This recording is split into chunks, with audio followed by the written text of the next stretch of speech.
Tahukah sahabat, ternyata ada tukang sepatu yang diterima haji oleh Allah, padahal dia tidak pernah naik haji, sedangkan 600.000 jamaah lain ditolak ibadahnya oleh Allah. Haji adalah ziarah Islam tahunan ke Mekah, kota suci umat Islam, dan kewajiban wajib bagi umat Islam yang harus dilakukan setidaknya sekali seumur hidup mereka oleh semua orang muslim dewasa yang secara fisik dan finansial mampu melakukan perjalanan, dan dapat mendukung keluarga mereka selama ketidakhadiran mereka. Menjadi tamu Allah ke Tanah Suci adalah dambaan semua muslim di dunia. Untuk mewujudkannya, banyak yang tak segan melakukan beragam cara mulai dari menabung sedikit demi sedikit selama puluhan tahun sampai membayar ratusan juta rupiah untuk bisa segera berangkat ke Tanah Suci. Salah seorang ulama hadits terkemuka yang menetap di Baghdad, Abdullah bin Al-Mubarak Al-Hanzali Al-Marwazi rahimahullah pernah bermimpi melihat dua malaikat. Mereka membicarakan tentang 600.000 jemaah haji yang tak satu pun diterima ibadahnya. Kisah ini diceritakan Abdurrahman Ahmad As-Sirbuni dalam buku 198 Kisah Haji Wali-Wali Allah. Disebutkan, Abdullah adalah orang yang sangat teliti dalam kesalehannya dan terkenal gemar pergi haji serta berjihad di jalan Allah Subhanahu wa Ta'ala. Pada suatu musim haji, Abdullah pun berangkat menuju Mekah dan menunaikan hajinya sebaik mungkin. Setelah menyelesaikan rangkaian ibadahnya, Abdullah tertidur dan bermimpi melihat dua malaikat turun dari langit. Kedua malaikat itu bercakap-cakap. "Berapa orangkah haji yang datang tahun ini?" tanya salah satu malaikat kepada malaikat lainnya. Malaikat lainnya menjawab, 600.000 orang. Malaikat pertama menimpali, "Berapa banyakkah mereka yang ibadah hajinya diterima?" "Tidak ada satupun," jawab malaikat kedua. Malaikat pertama menyahut, "Apa, bagaimana dengan orang-orang yang telah datang dari belahan bumi yang jauh dengan kesulitan yang besar dan keletihan di sepanjang perjalanan, berkelana menyusuri padang pasir yang luas dan semua usaha mereka menjadi sia-sia. Hanya ada seorang tukang sepatu di Damaskus yang bernama Ali bin Al-Muwafaq, dia tidak datang menunaikan haji, tapi hajinya diterima dan seluruh dosanya diampuni," jelas malaikat satunya. Percakapan dua malaikat itu membuat Abdullah terbangun dan gemetar. Dia menangis dan bergegas pergi ke Damaskus mencari tukang sepatu yang dikatakan malaikat dalam mimpinya itu. Setelah menyusuri seantero Damaskus, ia menemukan sebuah rumah tukang sepatu itu. Ia pun mengetuk pintu rumah dan bertemu dengan lelaki bernama Ali bin Al-Muwafaq. Abdullah pun menyampaikan maksud kedatangannya. Begitu mendengar cerita Abdullah, laki-laki tukang sepatu itu menangis dan jatuh pingsan. Begitu sadar, Abdullah memintanya untuk menceritakan semua yang dialaminya terkait keanehan kisah hajinya itu. Ali menceritakan, selama 40 tahun ia menanti untuk pergi haji. Ia telah menyisihkan 350 dirham dari hasil berdagang sepatu. Tahun ini, ia memutuskan untuk berangkat haji sejak istrinya mengandung. Pada suatu hari, istrinya mencium aroma makanan yang sedang dimasak tetangga sebelah. Istrinya pun memohon kepada Ali agar dia bisa mencicipi masakan tersebut. Ali pun pergi menuju rumah tetangganya dan menjelaskan maksud kedatangannya. Mendadak tetangga itu menangis dan berkata, "Sudah 3 hari ini anakku tidak makan apa-apa. Hari ini kulihat ada seekor keledai mati tergeletak, maka kami mengambilnya, memotongnya, dan memasaknya untuk mereka. Ini bukan makanan yang halal bagimu." Mendengar hal itu, hati Ali terasa terbakar. Ia pun kembali ke rumah dan mengambil uang 350 dirhamnya dan memberikan kepada keluarga tersebut. "Belanjakanlah ini untuk anakmu," kata Ali. Usai mengetahui kisah haji tukang sepatu tersebut, Abdullah berujar membenarkan mimpinya. "Malaikat berbicara dengan nyata di dalam mimpiku dan penguasa kerajaan surga adalah benar dalam keputusannya." Itulah kisah nyata yang luar biasa, yaitu seorang tukang sepatu yang tidak pernah melakukan ibadah haji ke Mekah. Namun Allah Subhanahu wa Ta'ala memberikan dia pahala haji, dan diterima oleh Allah, dan Allah pun mengampun dosanya.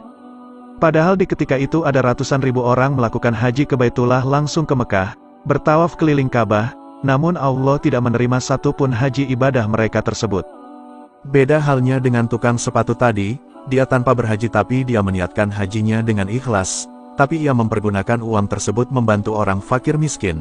Dengan amal tersebut, Allah Subhanahu wa Ta'ala memberinya pahala ibadah haji dan ia pun menjadi haji yang mabrur.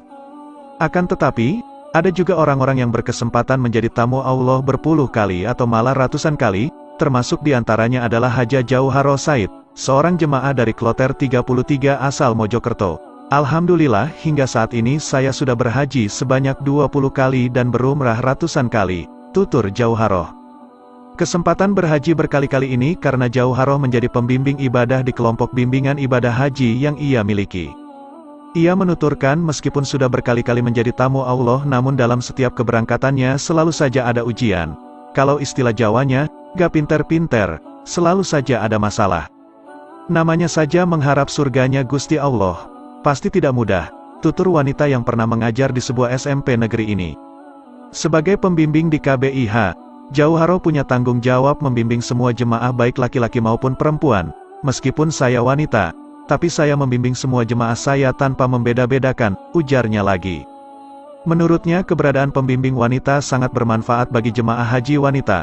Mungkin di sana nanti ada jemaah yang datang bulan, menjaga mahram, kita membimbing adab kesucian mereka, terangnya. Jauharoh menceritakan awal mula dia menjadi pembimbing haji. Sebelum saya mulai menjadi pembimbing ibadah haji pada tahun 2001, saya sudah pernah berhaji 2 kali. Saat itu KBIH masih sedikit sekali, belum seperti sekarang. Dari pengalaman saya, jumlah petugas dari pemerintah dengan jumlah jemaah di tiap kloter sebenarnya masih sedikit jumlahnya. Butuh pembimbing yang membantu jemaah selama prosesi rangkaian ibadah haji, jelasnya. Dari pengalaman tersebut, wanita yang dulu berprofesi sebagai guru pendidikan agama Islam ini ingin memberikan ilmu yang ia miliki. Yang berangkat haji itu macam-macam orangnya, tidak semuanya bisa ngaji, tidak semuanya ngerti agama.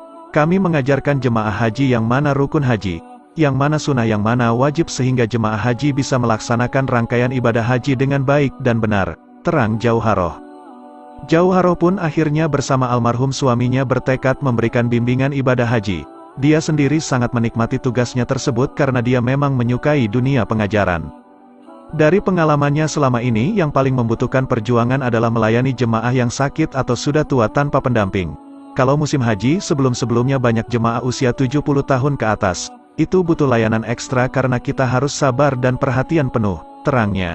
Belum saya mulai menjadi pembimbing ibadah haji pada tahun 2001, saya sudah pernah berhaji 2 kali. Saat itu KBIH masih sedikit sekali, belum seperti sekarang. Dari pengalaman saya, jumlah petugas dari pemerintah dengan jumlah jemaah di tiap kloter sebenarnya masih sedikit jumlahnya.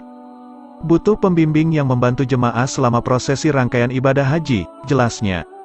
Dari pengalaman tersebut, wanita yang dulu berprofesi sebagai guru pendidikan agama Islam ini ingin memberikan ilmu yang ia miliki. Yang berangkat haji itu macam-macam orangnya, tidak semuanya bisa ngaji, tidak semuanya ngerti agama. Kami mengajarkan jemaah haji yang mana rukun haji, yang mana sunnah, yang mana wajib sehingga jemaah haji bisa melaksanakan rangkaian ibadah haji dengan baik dan benar, terang Jauharoh. Jauharoh pun akhirnya bersama almarhum suaminya bertekad memberikan bimbingan ibadah haji. Dia sendiri sangat menikmati tugasnya tersebut karena dia memang menyukai dunia pengajaran. Dari pengalamannya selama ini yang paling membutuhkan perjuangan adalah melayani jemaah yang sakit atau sudah tua tanpa pendamping. Kalau musim haji sebelum-sebelumnya banyak jemaah usia 70 tahun ke atas, itu butuh layanan ekstra karena kita harus sabar dan perhatian penuh, terangnya. Sahabatku semua, itulah kisah luar biasa dan juga seorang wanita dari asal Indonesia Mojokerto yang melaksanakan haji berpuluh kali, dan juga umrah ratusan kali, dan dia pun sangat ikhlas dalam menjalankan tugasnya sebagai petugas haji. Yaitu membenarkan dan menjaga keabsahan dan juga kebenaran jamaah haji dalam melaksanakan ibadah haji, baik rukun maupun sunnah, sehingga ibadah haji setiap jemaahnya dapat sah diterima oleh Allah Subhanahu wa Ta'ala. Semoga saja Allah Subhanahu wa Ta'ala memberikan kesempatan kepada kita untuk melaksanakan ibadah haji, dan juga melapangkan rezeki kita agar kita bisa mengumpul uang kita untuk menabung, dan juga kita berangkat ke tanah suci untuk melaksanakan ibadah haji, menunaikan rukun Islam yang kelima yaitu berhaji ke Baitullah bagi orang yang mampu. Amin ya robbal alamin. Semoga bermanfaat. Assalamualaikum warahmatullahi wabarakatuh.